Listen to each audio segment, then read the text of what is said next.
हमारे सभी दर्शकों को नमस्कार। इस बार जो चुनाव के नतीजे आए हैं वो चौंकाने वाले ज़रूर रहे हैं। पिछले 2 पंचवर्षीय में जो नतीजे थे वो एक तरफा रहे थे। इस बार विपक्ष एक मजबूत स्थिति में है क्योंकि जो रेशियो है वो लगभग 40 और 60 का है।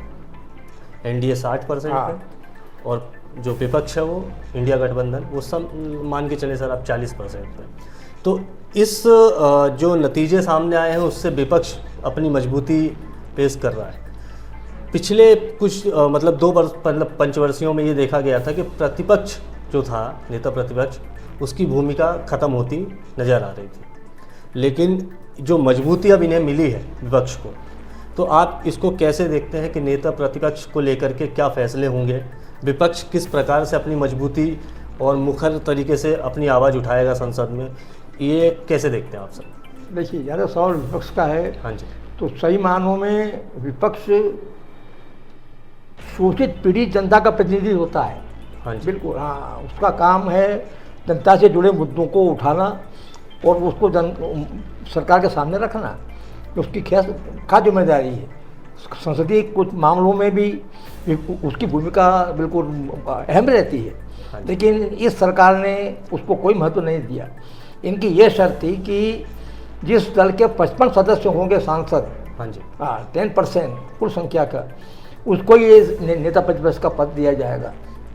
पिछली बार कांग्रेस के 40 सदस्य थे। हाँ जी, इसलिए उसको नहीं मिला। 52 है 52। हाँ, वही नहीं मिल पाया उसको। जबकि ये 55 सदस्य की जो सीमा थी, हाँ जी, ये केवल दलों को मान्यता देने के लिए बनाई गई थी, समझे। ये नहीं, ऐसा कहीं नहीं लिखा है कि जिस राजनीतिक दल के 55 सदस्य नहीं होंगे उसे नेता प्रतिपक्ष का पद नहीं मिलेगा। कहीं नहीं लिखा है इसका। ये संवैधानिक पद है, जिम्मेदारी का पद है। लेकिन इसकी अवहेलना की गई, अनदेखी की गई। लेकिन अब वो स्थिति बदल गई है। हाँ जी, अब कांग्रेस के पास 100, खुद अकेले कांग्रेस के पास 100 सांसद हैं।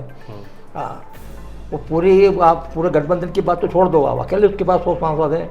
तो अब वो नेता प्रतिपक्ष का दावा कर सकती है। और ये लोगों का मानना है कि ये पद राहुल गांधी को ही संभालना चाहिए। हाँ, क्योंकि उनके बयानों ने, उनकी जो अगुवाई ने इस बात को साबित किया कि वो मोदी सरकार से आंख में आंख मिला करके हाँ जी, और बात कर सकते हैं। हाँ, तो कहने का मतलब ये है कि अब जो मजबूती जनता ने प्रदान करी है विपक्ष को, हाँ, है ना, तो उसका सही तरीके से पालन करे विपक्ष, जो जनता के मुद्दे हैं वो भी उठाए।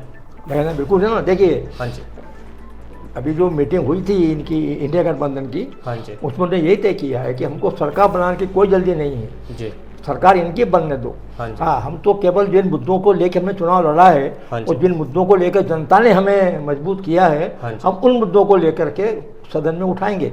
हम विपक्ष में बैठेंगे और जनता के मुद्दों को उठाएंगे, लड़ेंगे। तो ये उन्होंने पहले ही कह दिया है। तो ऐसे में अगर राहुल गांधी इसकी अगुवाई करते हैं, नेता प्रतिपक्ष बनते हैं, तो ये बहुत अच्छी बात होगी।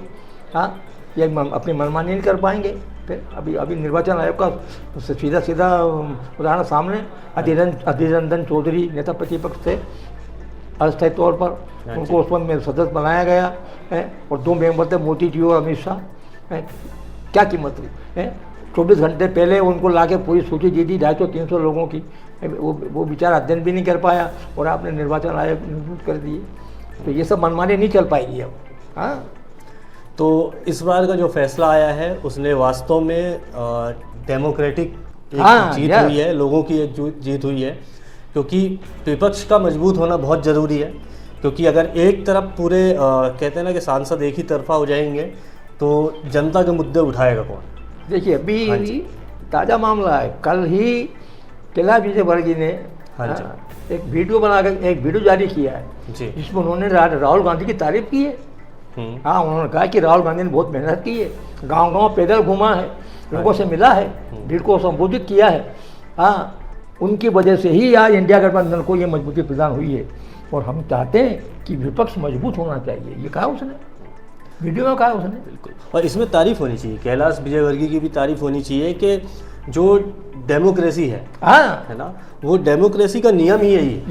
ये नहीं, जो आप सही कह रहे हो, डेमोक्रेसी का नियम ही यही है। प्रजातंत्र का, लोकतंत्र का यही नियम है। बिल्कुल, चाहे वो पक्ष हो या विपक्ष हो, उनमें भी एक आपसी तालमेल होना बहुत ज़रूरी है। क्योंकि देखिए, जनता के ही मुद्दे उठाने चाहिए। चाहे हाँ? वो पक्ष हो चाहे विपक्ष हो। और ये अटल बिहारी वाजपेयी जी ने हमेशा से कहा है कि चाहे सरकार में हम रहें या नहीं रहें, हाँ, हर इंसान को अपनी सभ्यता, अपनी भाषा, है ना, उस पर कंट्रोल रखना चाहिए और हर व्यक्ति को उतना ही सम्मान देना चाहिए। बिल्कुल भाई, है ना भाई, उसका सवाल उठता नहीं है। हाँ जी।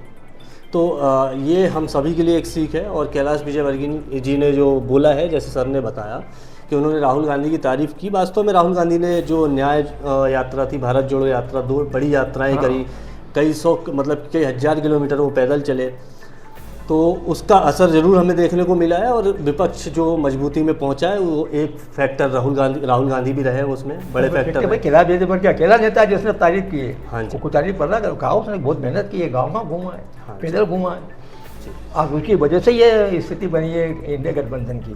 बिल्कुल। फिर तो आपका इस विषय में क्या मानना है, आप हमें कमेंट करके ज़रूर बताइएगा। वीडियो को लाइक कीजिए, शेयर कीजिए, चैनल को सब्सक्राइब कीजिए, बेल नोटिफिकेशन ऑन करके रखिए। ऐसे वीडियोस आपके लिए हम लाते रहेंगे। धन्यवाद।